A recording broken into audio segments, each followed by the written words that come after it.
देखो बच्चों, अपन ने अपनी पहली क्लास में, इससे पहले मैंने आपको बहुपद की 2 क्लासें पढ़ा चुका हूँ, ठीक है। और बहुपद की 2 क्लासों में मैंने आपको बहुपद से रिलेटेड हर चीज समझाई है। देखो क्या क्या समझा दिया मैंने। देखो सबसे पहले बहुपद की घात बताई, फिर बहुपद के गुणांक बताए, फिर कल का जो वीडियो था उसमें बहुपद के शून्यांक बताए, और फिर वापस उसमें बहुपद के गुणांक भी बताए। तो कुल मिला के अपन को क्या चीजें आ जानी चाहिए। देखो एक तो बहुपद के गुणांक, बहुपद के गुणांक अपन को अच्छे तरीके से आ जाने चाहिए, ठीक है। और एक चीज आ जानी चाहिए अपन को बहुपद के शून्य। ये 2 चीजें जो है वो अपने सबसे ज्यादा काम आने वाली बहुपद के अंदर, ठीक है। बहुपद मैंने आपको समझा दिया अच्छे तरीके से कि एक घातीय बहुपद क्या होता है, द्विघातीय क्या होता है, त्रिघातीय क्या होता है, ठीक है। बहुपद की घात कैसे निकालते हैं अपन, ये सब चीजें मैं आपको समझा चुका हूँ। तो आज की क्लास में आज अपन प्रश्नावली की क्वेश्चन करेंगे, ठीक है, जिसमें कि अपन को क्या ज्ञात करना है, बहुपद के शून्य ज्ञात करना है। देखो कैसे ज्ञात करेंगे। जो अपनी प्रश्नावली नंबर 2.1 उसमें क्या हो रहा है, देखो ग्राफ बने हुए। क्या बना हुआ है बच्चों, ग्राफ बने हुए, और उन ग्राफ को देखकर अपन को यह पता करना है कि इनमें शून्य कितने होंगे, शून्यों की संख्या ज्ञात करनी है, ठीक है। तो देखो बहुत आसान ग्राफ है। जैसे ये पहला ही क्वेश्चन अपन ले लेते हैं, ये इस तरीके से बना हुआ है, देखो इस तरीके से।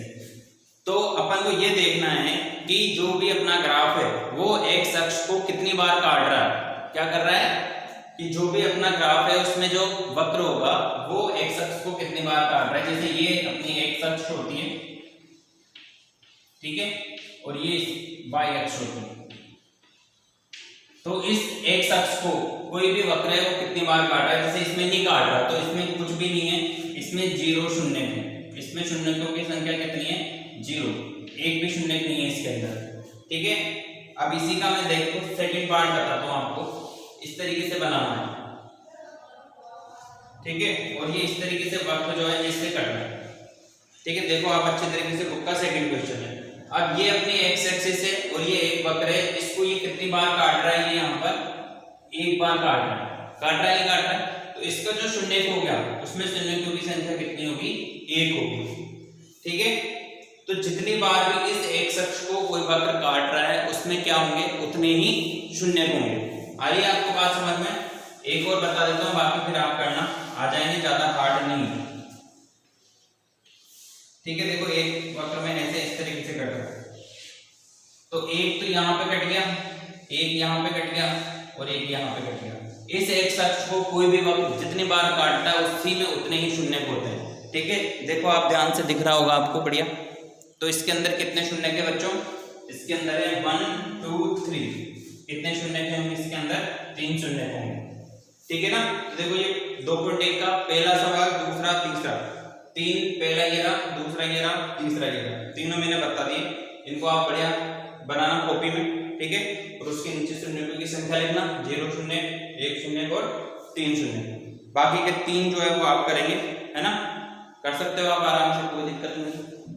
अब आते हैं अपन अगले टॉपिक पे, ठीक है। तो अगला टॉपिक जो है अपना वापस से गुणांक और शून्य का ही है, ठीक है। गुणांक और शून्य का ही है। तो क्या है, देखो अपना अगला टॉपिक है बहुपद के शून्यांक और गुणांक में संबंध। बहुपद के गुणांक व शून्य में संबंध,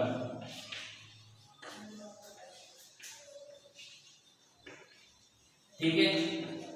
अब देखो ये क्या है, बहुपद के गुणांक अपन समझ चुके हैं, बहुपद के शून्य अपन समझ चुके हैं, इनमें आपस में क्या संबंध होता है ये अपन पढ़ेंगे, और इसी से रिलेटेड अपनी 2.2 प्रश्नावली, ठीक है। तो ये अपनी एक द्विघात समीकरण होती है, ax² + bx + c = 0, ठीक है। 2 घात है तो इसमें शून्य कितने होंगे, 2 शून्य होंगे। तो यहाँ पे लिख लेते हैं कि माना अल्फा व बीटा इसके 2 शून्य हैं।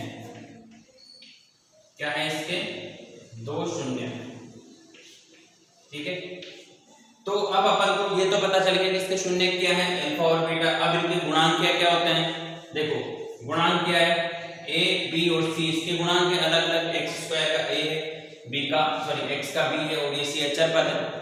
तो इनमें क्या संबंध होता है? पहला संबंध होता है अल्फा प्लस बीटा, मतलब शून्यकों का योग। क्या होता है बच्चों? शून्यकों का योग।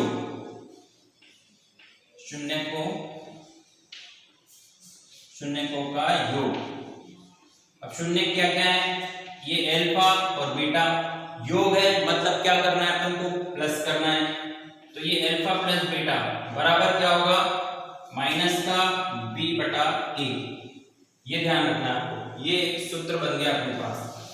इस शून्यकों का योग अल्फा प्लस बीटा कितना होगा? माइनस का b बटा a। अब ये b क्या भाई? b देखो यहाँ पर ये रहा x का गुणांक। b क्या है बच्चों? x का गुणांक। b है x का गुणांक और ये माइनस का चिन्ह। और a क्या है? देखो यहाँ पे a है x स्क्वायर का गुणांक। x स्क्वायर का गुणांक देखो, x का गुणांक तो क्या हो गया? b हो गया। x स्क्वायर का गुणांक क्या हो गया? a हो गया। ठीक है, ये तो हो गया शून्यकों का योग। ऐसे इसका दूसरा सूत्र होगा शून्यकों का गुणन। शून्यकों का गुणन। अब गुणन का मतलब क्या होता है कि अल्फा और बीटा, ये गुणन, ये अल्फा और ये बीटा आपस में क्या है? गुणा में है। और ये बराबर होता है किसके? c अपॉन a के। ठीक है, तो ये दूसरा सूत्र बन गया। मतलब अगर इनको शून्यकों को जोड़ेंगे तो माइनस b अपॉन a के बराबर होगा और उनको गुणा करेंगे तो c अपॉन a के बराबर होगा। अब यहाँ पर ये c क्या है? देखो c तो है क्या? अचर पद। क्या है c? अचर पद। और a क्या है? वही था x स्क्वायर का गुणांक। ठीक है, अभी मैं एक एग्जांपल लेके समझाऊंगा आपको, चिंता मत करो, पहले सूत्र समझो। ठीक है, वापस से आ जाए। देखो कोई भी जो अपने को समीकरण दे रखी होगी, द्विघात समीकरण इस रूप में दे रखी होगी, उसके दो कोई मूल होंगे। ठीक है, जैसे मैंने पिछले वीडियो में बताया था कि शून्य निकाल के द्विघात समीकरण हल करके दो मान निकले थे x के, है ना। तो शून्यकों का योग alpha plus beta minus b upon a है और शून्यकों का गुणन alpha beta c upon a है। ये दोनों सूत्र को आपको अच्छी तरीके से याद करना है। लिख लो इसको बढ़िया तरीके से। ठीक है, लिख लो। ये जो पूरा सामने लिखाया हुआ है उसको एज इट इज ऐसे कैसे कॉपी कर लो। ठीक है, अब चलते हैं अपन आगे मतलब कि इनको अपन कैसे उपयोग में लेंगे। ठीक है, इनको कैसे हल करेंगे। देखो हल कैसे करेंगे, ये तो सूत्र तो मैं ये रहने देता हूँ यहीं पर, और इसकी जगह पर कुछ और समीकरण लिख के लिखते हैं। जैसे ये लिख लेते हैं 4x square minus 4x plus 1 बराबर 0। ठीक है, तो ये एक द्विघात समीकरण दे रखी है और इसको अपन को इसकी सहायता से हल करना है। ठीक है, तो अल्फा प्लस बीटा का मान अगर अपन को निकालना है तो डायरेक्ट अपन यहाँ से निकालेंगे। a बराबर तो क्या है? 4 है, b बराबर माइनस का 4 है और c बराबर कितना है? 1। ठीक है, तो अगर अपन को इसमें अल्फा प्लस बीटा निकालना हो और अल्फा बीटा निकालना हो तो कैसे निकालेंगे? देखो यहाँ पे ये रहा, इसको तो मिटा देता हूं। देखो इसको यहाँ पर ये बराबर का चिन्ह लगा देते हैं। अल्फा प्लस बीटा माइनस का b अपॉन a है। b कितना है यहाँ पर? देखो ये माइनस तो सूत्र का माइनस और b का मान माइनस का 4 और a का मान कितना है? 4। तो ये माइनस और ये माइनस मिलकर प्लस हो जाएगा, तो ये 4 बटा 4 आएगा। कट के कितना आ जाएगा? ये कट गया और कितना आ जाएगा? 1 आ जाएगा। मतलब अल्फा प्लस बीटा का मान कितना आएगा? 1 आएगा। ऐसे c अपॉन a करें तो c का मान कितना है? 1 है और a का मान कितना है? 4 है। तो अल्फा बीटा कितना आएगा? c अपॉन a मतलब 1 बटा 4। ठीक है, तो इस तरीके से अपन को मान ज्ञात करना है। आ रही है आपको बात समझ में?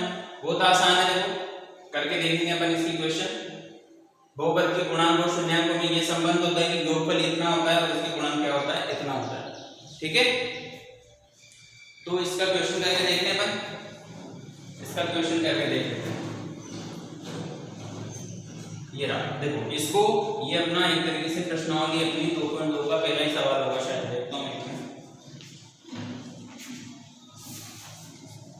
नहीं, पहला नहीं है, दूसरा है। प्रश्नावली नंबर 2.2 का दूसरा सवाल है और उसमें ऐसे लिखा हुआ है, देखो 4s square minus 4s plus 1 ठीक है। अपनी जो द्विघात समीकरण है यहाँ पे s में दे रखी है, क्योंकि द्विघात समीकरण अपनी x में होती है तो इसको अपन ऐसे भी लिख सकते हैं, ठीक है, x के रूप में। तो यहाँ पर ये अपना आधा काम हो गया। क्यों? क्योंकि अपन ने ये एक तरीके से क्या कर लिया, शून्याङ्कों का योग निकाल के देख लिया और शून्याङ्कों का गुणन निकाल के देख लिया, ठीक है। अब इसमें अपन को जो मेन काम करना है वो ये है कि अल्फा और बीटा का मान निकालना है। तो इसको तो अभी बाद में करेंगे अपन, पहले अपन निकालते हैं क्या, अल्फा और बीटा, ठीक है। देखो समझो, इसको हल करेंगे। यहाँ पर ये 4x² माइनस 4x प्लस 1 बराबर 0 है, इसके गुणनखंड करेंगे। तो यहाँ पर देखो ये 4x² माइनस, ये मैंने समझाया था पिछले वीडियो में, याद करो, ऐसे इसके गुणनखंड हो जाएंगे, ठीक है।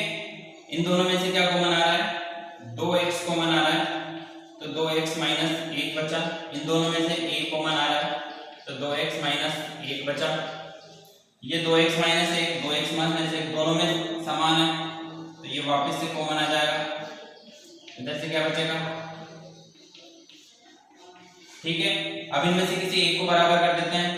ये 2x माइनस 1 बराबर 0, ठीक है। ये 2x बराबर 1 और x बराबर 1/2। x का मान कितना जाएगा, 1/2 आ जाएगा। नीचे का नहीं दिख रहा है ना, चलो इधर साइड पे लिखता हूँ, ठीक है। इसको यहां से देखो, ये लाइन समझ में आ गई, इसके बाद इधर कर रहा हूं, ठीक है। तो ये 2x बराबर 1 हो जाएगा, x बराबर कितना जाएगा, 1/2। अब ये दोनों समान थे देखो, तो एक मान अल्फा बराबर तो क्या लिख देंगे अपन, 1/2, और बीटा बराबर क्या लिख देंगे, 1/2, क्योंकि दोनों एक जैसे हैं तो दोनों मान क्या आएंगे, इसके समान मान आएंगे, ठीक है। तो यहाँ पे क्या करा अपन ने, ये अपन ने आधा पार्ट करा, ठीक है, कि अल्फा और बीटा के मान अपन को पता चल गया। अब इनको वेरीफाई करेंगे। वेरीफाई कैसे करेंगे, जो अभी अपन ने अभी इसके पहले जो मैंने अरेंज किया था वो उसका वेरीफाई कैसे करेंगे, देखो यहाँ तक लिख लो इसको। दूसरा क्वेश्चन है ये, ठीक है, पहले का दूसरा, क्वेश्चन नंबर फर्स्ट का सेकंड पार्ट है, ठीक है। इसको पहले यहाँ तक ऐसे कैसे लिख लो, ठीक है। उसके बाद देखो क्या करेंगे अपन, इसको मिटा रहा हूं मैं,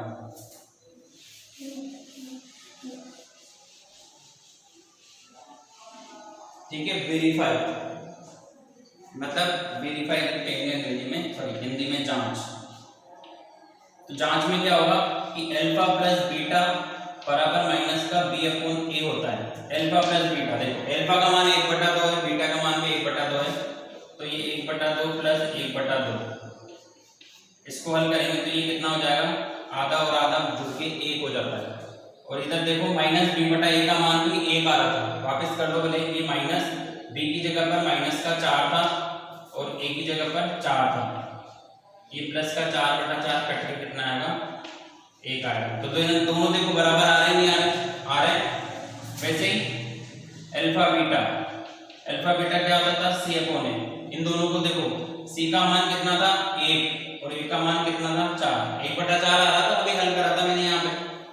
और इधर से देखो 1/2 को गुणा करेंगे 1/2 से, तो वापस से इधर भी कितना आएगा, 1/4, ठीक है। देखो ये बराबर आ रहा है, आ रहे नहीं आ रहे। तो ऐसे अपन को पहले तो उसके शून्य ज्ञात कर लेंगे, अल्फा बीटा, फिर उसके बाद क्या करना पड़ेगा, इन दोनों को जांच करनी पड़ेगी कि ये बराबर आ रहे हैं या नहीं आ रहे, ठीक है। और ऐसा क्वेश्चन 3 नंबर का क्वेश्चन आता है, ओके बच्चों। तो करना एक्सरसाइज नंबर 2.2 के क्वेश्चन करना, नहीं आएंगे तो मैं आपको अगली क्लास में समझाऊंगा, और ये नहीं आया हो तो भी बता देना, ओके। Thank you.